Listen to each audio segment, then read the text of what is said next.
Latar belakang Kerajaan Khulafa al-Rasyidin.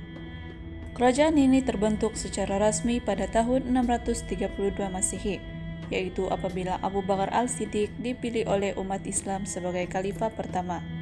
Kerajaan ini diperintah oleh 4 orang sahabat Nabi Muhammad SAW, yaitu Khalifah Abu Bakar al-Siddiq, Khalifah Umar bin Al-Khattab, Khalifah Utsman bin Affan, Khalifah Ali bin Abu Thalib. Gelaran Khulafa al-Rasyidin digunakan karena mereka meneruskan dasar kepimpinan Nabi Muhammad SAW sepenuhnya.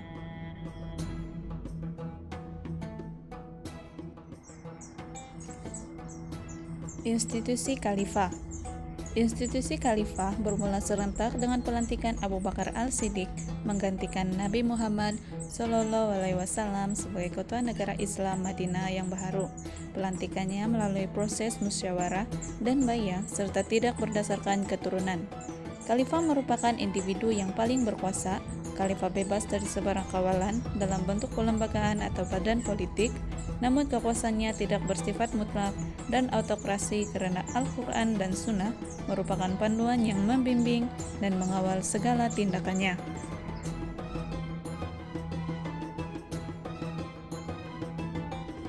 Khalifah boleh membuat ijtihad seandainya ada perkara penting yang perlu diputuskan yang tidak terdapat di dalam Al-Quran atau hadis. Selain berperanan sebagai ketua eksekutif dan kehakiman, Khalifah juga merupakan panglima tertinggi Angkatan Tentara Islam. Khalifah juga mengetuai pentadbiran keagamaan seperti menjadi imam dalam sholat, berjemaah, dan membaca khutbah Jumat, dan sebagainya.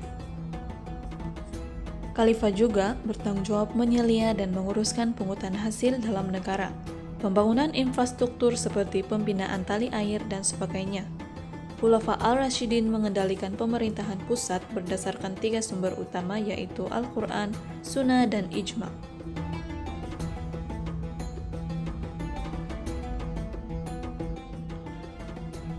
Majlis Syura. Majlis Syura merupakan badan perundangan yang dianggotai oleh sahabat-sahabat Nabi Muhammad SAW.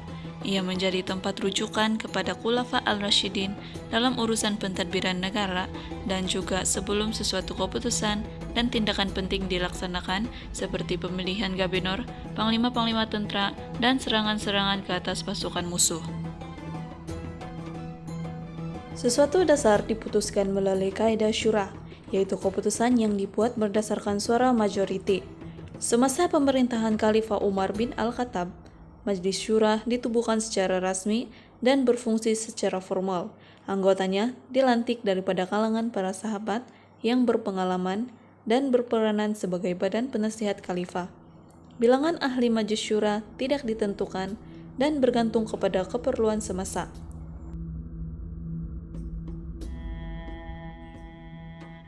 Ibu pejabat. Tidak wujud seorang pejabat khusus pada zaman Khulafa al-Rasyidin dalam melaksanakan pemerintahan dan pentadbiran negara Islam Madinah. Setiap khalifah melakukan penyeliaan secara langsung di dalam segala urusan negara. Madinah menjadi pusat pemerintahan dan pentadbiran negara, manakala Masjid Nabawi menjadi ibu pejabat perbincangan dan penggubalan dasar pemerintahan dan pentadbiran negara seperti mana zaman Nabi Muhammad SAW. Amalan syura digunakan pakai untuk membincangkan berbagai perkara penting melibatkan urusan dalam dan luar negara.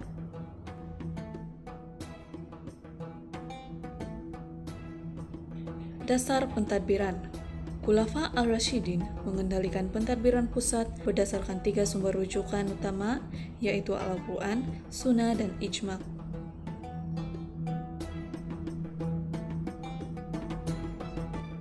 Pentadbiran cukai.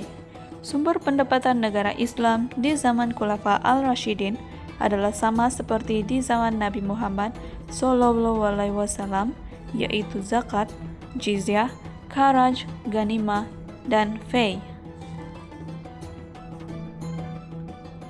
Hasil pendapatan zaman Khalifah Abu Bakar dibahagi-bahagikan kepada golongan yang berhak menerimanya. Pada zaman Khalifah Umar Al-Khattab, pendapatan negara Islam bertambah dalam kadar yang amat pesat sehingga tidak dapat dihabiskan. walaupun setelah dibahagikan kepada golongan yang berhak menerimanya. Justru, satu sistem pemungutan hasil diperlukan untuk mengemaskini pentadbiran hasil pendapatan negara.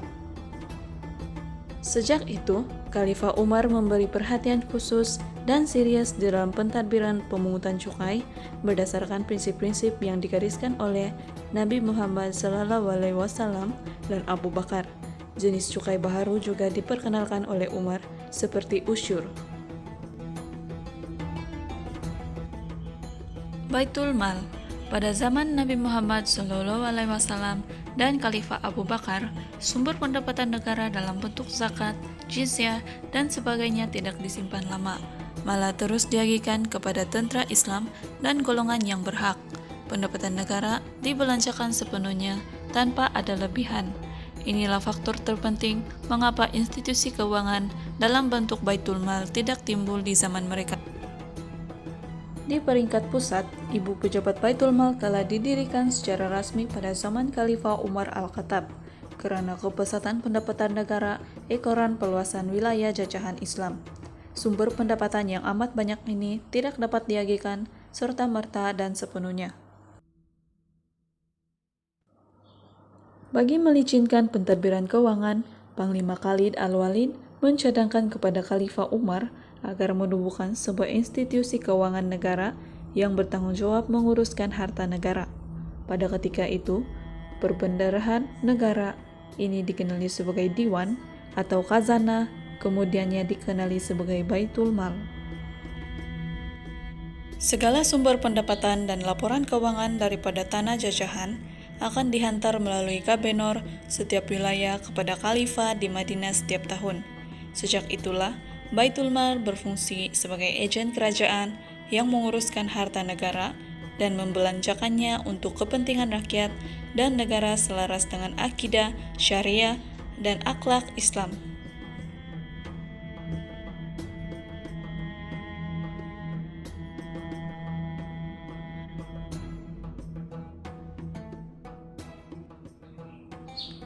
Pembahagian wilayah. Pada zaman pemerintahan Khalifah Umar Al-Khattab, negara Islam dibahagikan kepada 8 wilayah untuk memudahkan dan melicinkan pentadbiran. Wilayah berkenaan adalah Mekah, Madinah, Syria, Jazirah, Basrah, Kufah, Mesir, dan Palestina. Setiap wilayah ini diketuai oleh seorang gabenor yang menjalankan tugas yang sama seperti mana yang dilakukan oleh Khalifah di Madinah. Pelantikan pegawai. Pegawai-pegawai pelbagai jabatan juga dilantik di setiap wilayah tersebut di bawah penyeliaan gabenor. Setiap pegawai yang dilantik diberikan senarai tugas dan tanggung jawab serta batas-batas kuasa masing-masing. Harta mereka disenaraikan oleh gabenor untuk mengelakkan kekeliruan, pertindihan kuasa, penyelewengan kuasa, rasuah, dan sebagainya. Jika setelah memegang jabatan itu dalam jangka masa tertentu didapati harta mereka luar biasa banyaknya, maka harta itu akan dirampas oleh khalifah. Contohnya, Khalifah Umar pernah merampas harta Abu Hurairah dan Amru al-As.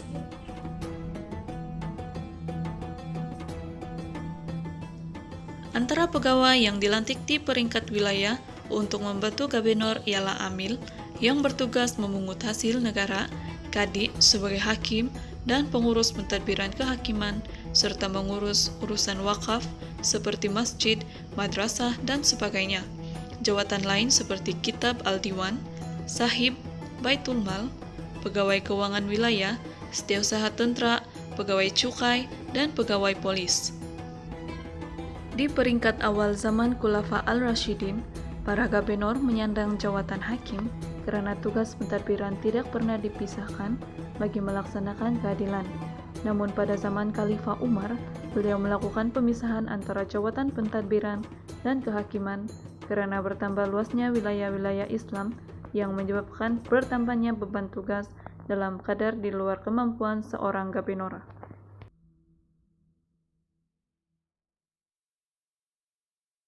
Pentadbiran Baitul Mal. Di setiap wilayah didirikan cawangan Baitul Mal bagi memudahkan urusan pungutan hasil